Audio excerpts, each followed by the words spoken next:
Dear viewers from all over the map, welcome to my channel. The Curious Tube features book reviews, tech tips, ways to earn money online, and more. In this video, I will walk you through the secrets of Project Blue Book, alien technologies and their impact on humanity. Coming up next on the Curious Tube.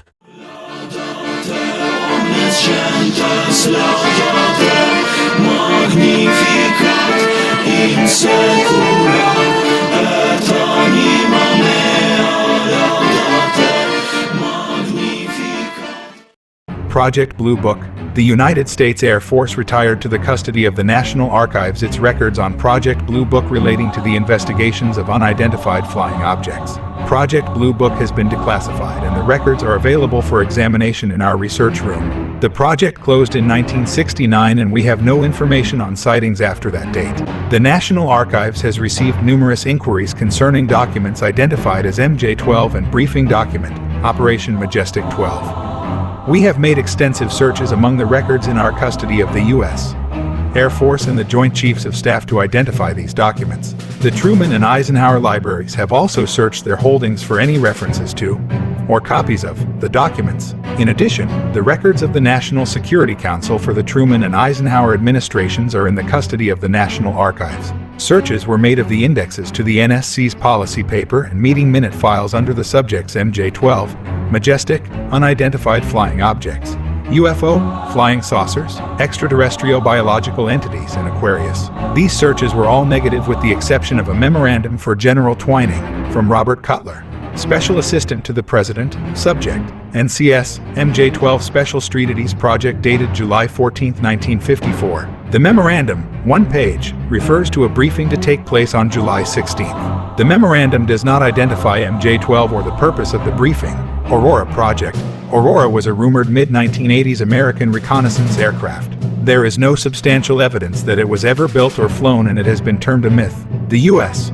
government has consistently denied such an aircraft was ever built. Aviation and space reference site aerospaceweb.org concluded, the evidence supporting the Aurora is circumstantial or pure conjecture. There is little reason to contradict the government's position. Former Skunk Works director Ben Rich confirmed that Aurora was simply a myth in Skunk Works, a book detailing his days as the director. Rich wrote that a colonel working in the Pentagon arbitrarily assigned the name Aurora to the funding for the B-2 bomber design competition and somehow the name was leaked to the media. In 2006, veteran Black Project watcher and aviation writer Bill Sweetman said, "Does Aurora exist? Years of pursuit have led me to believe that, yes, Aurora is most likely in active development, spurred on by recent advances that have allowed technology to catch up with the ambition that launched the program a generation ago." The Aurora legend started in March 1990, when Aviation Week and Space Technology magazine broke the news that the term Aurora had been inadvertently included in the 1985 U.S. budget as an allocation of $455 million for black aircraft production in FY 1987. According to Aviation Week, Project Aurora referred to a group of exotic aircraft, and not to one particular airframe. Funding of the project allegedly reached $2.3 billion in fiscal 1987, according to a 1986 procurement document obtained by Aviation Week. In the 1994 book Skunk Works, Ben Rich, the former head of Lockheed's Skunk Works division, wrote that the Aurora was the budgetary codename for the stealth bomber fly-off that resulted in the B-2 Spirit. U.S. sighting claims. A series of unusual sonic booms was detected in Southern California beginning in mid to late 1991 and recorded by United States Geological Survey sensors across Southern California used to pinpoint earthquake epicenters. The sonic booms were characteristic of a smaller vehicle rather than of the 37-meter-long Space Shuttle orbiter. Furthermore, neither the shuttle nor NASA's single SR-71B was operating on the days the booms had been registered. In the article, In Plain Sight, which appeared in the Washington City paper on the 3rd of July 1992 pp. 1213, one of the seismologists, Jim Morey, noted, "We can't tell anything about the vehicle. They seem stronger than other sonic booms that we record once in a while. They've all come on Thursday mornings about the same time, between 4 and 7. Former NASA sonic boom expert Dom Maglieri studied the 15-year-old sonic boom data from the California Institute of Technology and has deemed that the data showed something at 90 feet c. 27 kilometers, Mach 4 to Mach 5.2. He also said the booms did not look like those from aircraft that had traveled through the atmosphere many miles away at Los Angeles International Airport. Rather, They appeared to be booms from a high-altitude aircraft directly above the ground moving at high speeds. The boom signatures of the two different aircraft patterns are wildly different. There was nothing particular to tie these events to any aircraft, but they serve to increase the number of stories about the aurora. Artists' rendering of the aurora from behind. On the 23rd of March 1992, near Amarillo, Texas, Stephen Douglas photographed the donuts on a rope contrail and linked this sighting to distinctive sounds. He described the engine noise as strange, loud pulsating roar. Unique, a deep pulsating rumble that vibrated the house and made the windows shake. Similar to rocket engine noise, but deeper, with evenly timed pulses.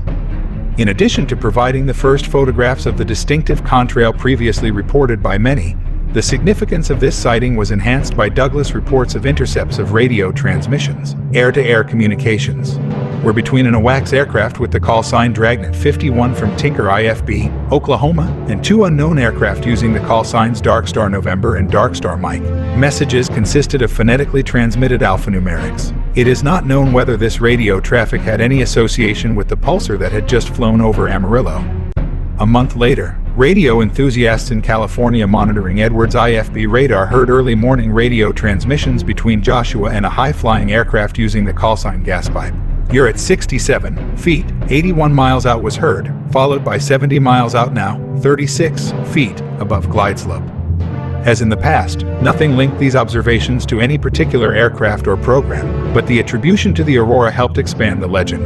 In February 1994, a former resident of Rachel, Nevada, and Area 51 enthusiast, Chuck Clark, claimed to have filmed the aurora taking off from the Groom Lake facility. In the David Darlington book Area 51, The Dreamland Chronicles, he said, "I even saw the aurora take off one night, or an aircraft that matched the aurora's reputed configuration.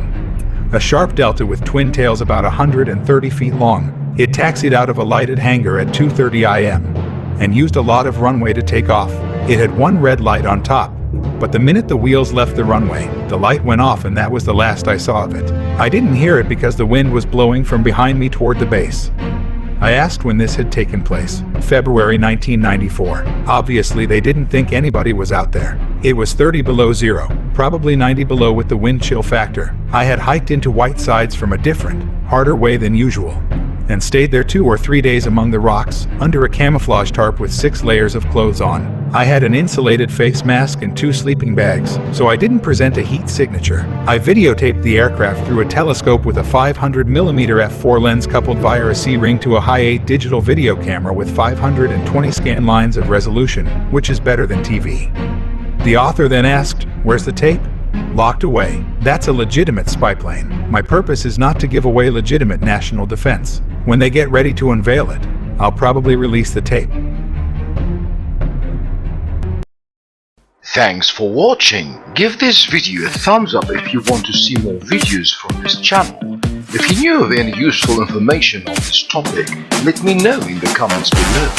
And if you're new here, click on the subscribe button and notifications icon for more useful information and tips from The Curious Tube.